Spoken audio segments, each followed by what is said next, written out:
Hi, everyone. I'm not a public speaker, so I'm a little terrified, but I'll be fine. I just tell you a little bit about, it sounds like we're a big organization. We're actually a small business. We're about to be 15 people, and I tell you that as a context as being one of the smaller businesses, and that we've been around for 13 years. And, personally been on a journey of being an entrepreneur in a garage and a micromanager, and how I've tried to transform my style of leading folks. And to always remember that perfect is the enemy of good. So what is this I'm talking about disclosure? You might be saying, Sarah, does that mean we have to talk to everybody about their feelings all of the time? No. That's not entirely what I mean, but we'll get to that. My first point is that inclusive culture, it touches every part. It's not one thing, it's everything. It's not just the hiring, it's not just the training. It really has to be a part of everything to be successful. And I see disclosure as kind of the litmus test of an inclusive culture. And not all barriers or disabilities are visible, and that's partly the perspective that I'm coming from. So we use a Asana project management tool, and this is just one section of our onboarding template that shows how we include diversity inclusion and our culture and values right from the get-go. So inclusive culture, from my opinion, what is it and what isn't it? It's not simple, it's not easy to unpack in 5 minutes. It includes all sorts of things like unconscious bias and all of the isms. It has become a buzzword in some ways, and it's not always beer and ping pong. It really has to look farther than just that. It's really more about not having a homogenous culture, and that can be challenging.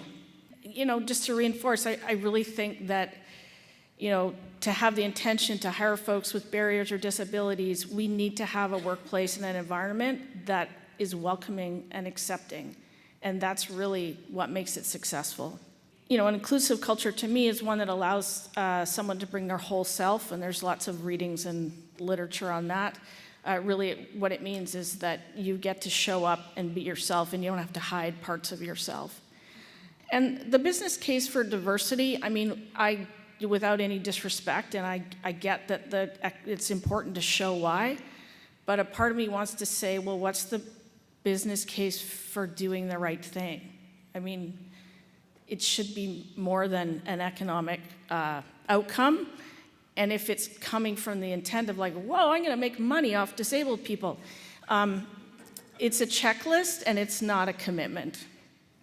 And people need to see themselves reflected. So if you look at those stats, we've talked about those, that's one place to start. What is your workplace? Is it 50, does it represent your demographic of your area in terms of both visible minorities and also disability? So fostering disclosure.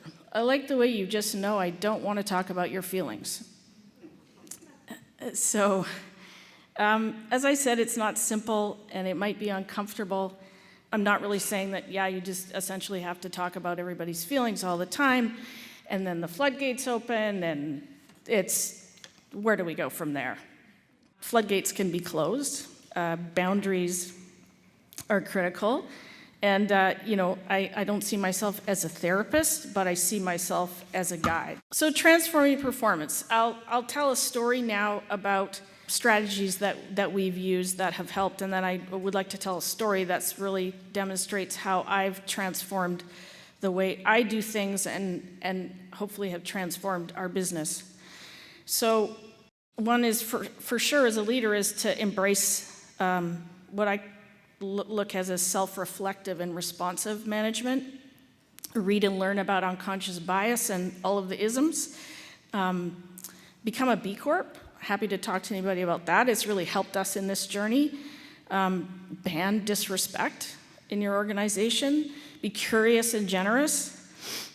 And be in service to your employees. A colleague of mine said that, I see my employees as my clients, which means if for me, it means if my employees are failing, I'm failing. I'm not training, I'm not advising, I'm not helping them in the way they need to. Now, I get that that's not always the case, and some people have to go and it doesn't work, but it's really shifted the way I look at people's behavior and performance. So we had an employee who was one of our longest term employees and had all of those things: bad behavior, swearing, critical, negative.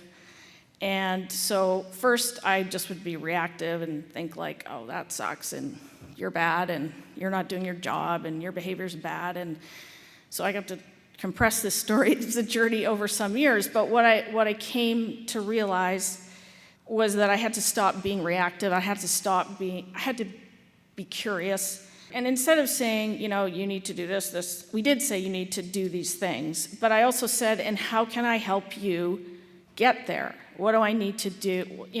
How can I help you be more aware of your behavior? So we figured out little tricks and things, and we said, why don't you go and do a course on, personal development, get a business coach. And then we started having more regular one-on-ones. And through that process, eventually she disclosed to me that she was bipolar.